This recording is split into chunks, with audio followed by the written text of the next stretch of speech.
Hello, Serge here from the Backyard Driving Range.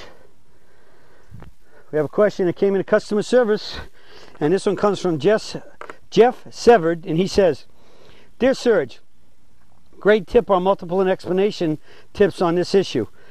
I, Jeff Severed, must be getting better because I'm getting the hang of what you're saying, and midway through I was asking myself, but what about the Nicklaus head shift to the right? You answered it, thanks. So now, what about chunking the chip or pitch, or when it seems that I dig into the ground and send the ball 2 inches? Much appreciated." Again, Jeff Severed. Okay, Jeff, so I guess we were talking about something to do originally about nose at the ball, and as we know, Mr. Nicklaus was famous for cocking his head to the right and kind of looking at the ball more with his left eye, which for him would be his forward eye. And the thing we know about that is first off, he's left eye dominant, and so that's a lot better for him. And I honestly think, and I'm not going to go into detail here, that with the high cut fade that he hit, high cut shots that he hit, that was a very good position to help him hit that shot a lot more consistently. And if someone's trying to hit the ball really relatively straight to a draw, and especially if you're right eye dominant, that's not going to work. So that's basically the answer I gave you. Now you asked about chipping and pitching, and in both cases you said that you tend to dig into the ground and send the ball 2 inches. All right, and you chunk the chips if you don't really truly dig. I think that's a situation of basically two major issues. One would be starting with alignment, and I would include in that ball position. If you're aimed a little bit too far to the right and you have to, so to speak, move to kind of clear yourself to hit a chip shot. So if I'm trying to hit it straight there, but I'm aimed out to the right too far, and I have to move in here and get ahead of it, that's a great way of getting the club chunked in the ball. Whether I'm chipping with a 6-7, any iron, that's a chip shot. Now we know a chip shot is a shot where we want the ball to be struck and it takes off really low. We're very close to the green. We just carried enough in the air to land on a green. We always want to land on a green because that's where it's the most consistent surface, like this mat right here, and being being very closely mown as a green, and the best manicured grass on the golf course, it will have a tendency that wherever it hits, they just hip and skip forward on that line. So you can, with minimal air height and minimal air time, you have less of a swing to hit it, land on a green, and it can roll out, so you can read it like a putt, okay? And then conversely, a pitch shot, which normally we can do with anything again, from any of the sand wedges or pitching wedges, 8, 9 iron, even 7 iron, it's still the same thing. We put the ball, we tend to play the ball in the middle. If I really want the ball to go a little bit lower, I can put it a little farther back. But again, if I'm aim as a right-hander to the right a little bit too much, and I have to kind of come around and to square up the swing to the target. In other words, if I just stood there to toss a ball over there, when I want the ball to go over there, I got to do something like that to get it to my line. Because chipping and pitching, putting, just like a driver, you must approach the ball on the aiming line, strike it on the line to be square, and leave on the line accelerating and hit it solid or straight to have a maximum impact in the direction you want the ball to go. So on, square and solid applies for everything. So if my on is out to the right too much for a right-hander, left for a left-hander, and I have to somehow try to either flip the club at it to try to do it, or open my body up, which is going to, as it turns for me to the left and opens up, it moves my body forward, and my hands can be reduced to banging the ball, hitting a little bit chunky, or if I feel chunky's coming out, I can pull out of it and even thin it, but you don't seem to say to do that much, so you're just basically staying where you are. So bad alignment also creates bad ball position.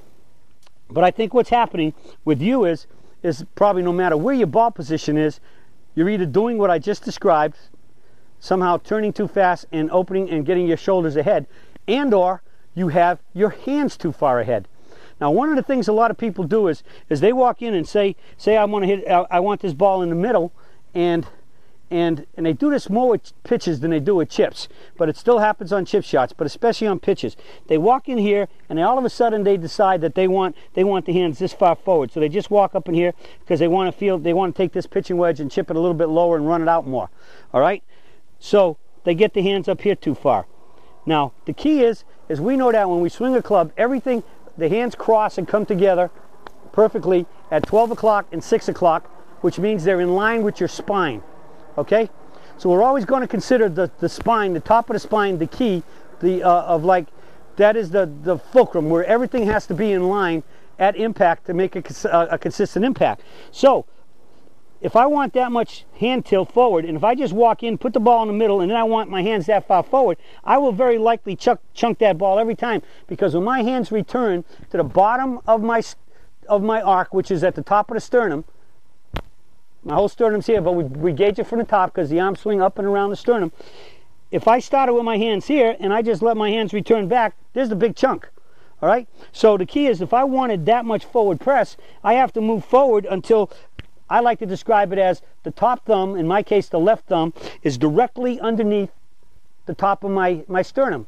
So if you think about this as sort of like the fulcrum point of a Ferris wheel, where everything swings around that center, if that center gets out of, if that thing bends, so to speak, the metal up there were to bend a little bit, it gets out of center or straight up and down, something's going to probably stop bottoming out and the whole thing's going to be out of balance.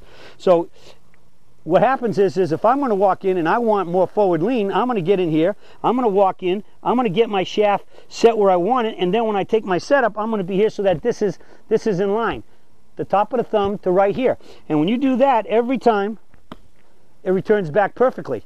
I mean, I could get here and put this ball behind my feet.